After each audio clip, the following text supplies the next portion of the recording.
আনিসুল হক Salman F রহমানকে বলছেন যে দুটো পদ্ধতি, একটা হচ্ছে ইন্টারনেট বন্ধ করে কারফিউ জারি করে সব আন্দোলনকারীকে শেষ করে দেয়া।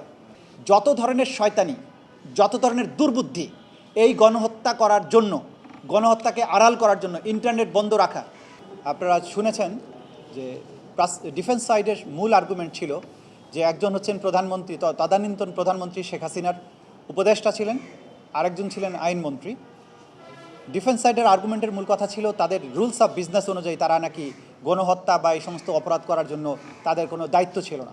তা আমরা খুব ক্লিয়ারলি আদালত উপস্থাপন করেছি যে সমস্ত টেলিফোন কনভারসেশন হয়েছে আসামি আনিসুল হকের সাথে আসামি সালমান এফ রহমানের, আবার আসামি সালমান এফ রহমানের সাথে জুনায়েদ আহমদ পলকের, এই কনভারসেশনগুলো দিয়ে খুব ক্লিয়ারলি বোঝা গেছে যে সালমান এফ রহমান এবং আনিসুল হক, জুনায়েদ আহমদ পলক তাদের গভর্নমেন্টের ক্যাবিনেটের উপরে তাদের কমপ্লিট কর্তৃত্ব এবং নিয়ন্ত্রণ ছিল।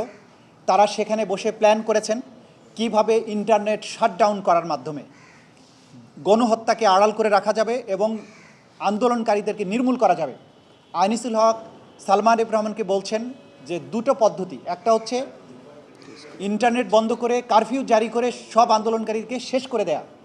এইটা গণহত্যা চালানোর সবচেয়ে চাইতে স্পষ্ট ইঙ্গিত। দ্বিতীয়টা বলেছেন যে আরেকটা হচ্ছে রিয়াল হার্ম করা, মানে গণহত্যা না চালালেও তাদেরকে এমনভাবে আহত করা বা এমনভাবে দমন করা যাতে করে আর আন্দোলন মাথাচাড়া না দেয়। এই যে তাদের কনভারসেশন, এটা থেকে বোঝা যাচ্ছে যে সরকারের উপরে, সরকারের ক্যাবিনেটের উপরে, সরকারের ডিসিশন মেকিং প্রসেসের মধ্যে তারা কতটা ইনভলভ ছিলেন। আসামি সালমান এফ রহমানের সাথে জুনায়েদ আহমদ পলকের কনভারসেশন দেখা যাচ্ছে যে তারা প্ল্যান করছেন কিভাবে Facebook, Instagram, YouTube, Telegram, WhatsApp এগুলো বন্ধ রাখা যাবে এবং সেই ব্যাপারে সরকারের কতটুকু সক্ষমতা আছে এবং কতটুকু এই সমস্ত কোম্পানিগুলোকে রিকোয়েস্ট করে বন্ধ করতে হবে। পলক বলছে আমাদের 70% সক্ষমতা আছে, আমরা নিজেরা এটা বন্ধ করতে পারি। সালমান এফ রহমান এবং পলকের মধ্যে আলোচনার মূল বিষয়বস্তু ছিল যে আমরা যে কোনো মূল্যে ইন্টারনেট বন্ধ রাখবো বা ফেসবুক, সামাজিক যোগাযোগ মাধ্যম বন্ধ রাখবো, বাইরে গিয়ে বলবো যেগুলো আসলে পুড়ে গেছে আমরা এটা চালু করতে পারি নাই, শুধু ইন্টারনেট চালু করা হবে, ইমেল চালু করা হবে, যাতে বলা যায় যে ইন্টারনেট তো চালু হয়েছে। যখন বলবে ফেসবুক চালু হচ্ছে না কেন, তখন আমরা বলবো এটা আমরা মেরামতের কাজ করছি।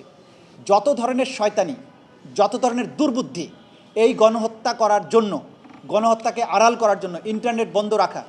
সে বলছে সার্ভার স্টেশন আমি ভিজিট করতে যাব, যে এসে বলবো এইসব ক্ষতি হয়েছে, কিন্তু আসলে তার কনভারসেশন থেকে স্পষ্ট যে ওইখানে কোনো ক্ষতি হয়নি, যেটার কারণে ইন্টারনেট বন্ধ হয়নি। এই দুজনের কথোপকথন এবং অন্যান্য সামগ্রিক সাক্ষ্য প্রমাণের থেকে স্পষ্ট যে এই দুজনের সরকারের ডিসিশন মেকিংয়ে তাদের উল্লেখযোগ্য ভূমিকা ছিল। এই গণহত্যা কারফিউ দিয়ে মানুষকে নিশ্চিহ্ন করে দেওয়ার যে পরিকল্পনার সাথে তারা জড়িত ছিলেন, তারা ইনসাইট করেছেন, অ্যাবেট করেছেন, প্ল্যান করেছেন এবং সেগুলোর এক্সিকিউশনের ব্যাপারে কাজ করেছেন।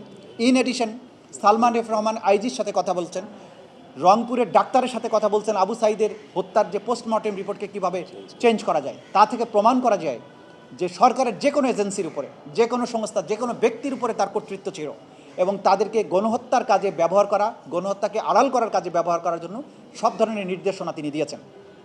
সুতরাং তাদের বিরুদ্ধে প্রাইমা ফেসি যে এভিডেন্স এসছে তার ভিত্তিতে তাদের বিরুদ্ধে চার্জ গঠন করা ছাড়া কোনো বিকল্প নেই। ডিসচার্জে তো প্রশ্নই আসে না, তাদের বিরুদ্ধে চার্জ গঠন করে বিচার শুরু করা ছাড়া কোনো বিকল্প নেই। আদালত আমাদের আর্গুমেন্ট শুনেছেন, শেষ হয়েছে। আগামী 12 জানুয়ারি এই বিষয়ে চার্জ গঠনের বিষয়ে আদালত আদেশ দেবেন।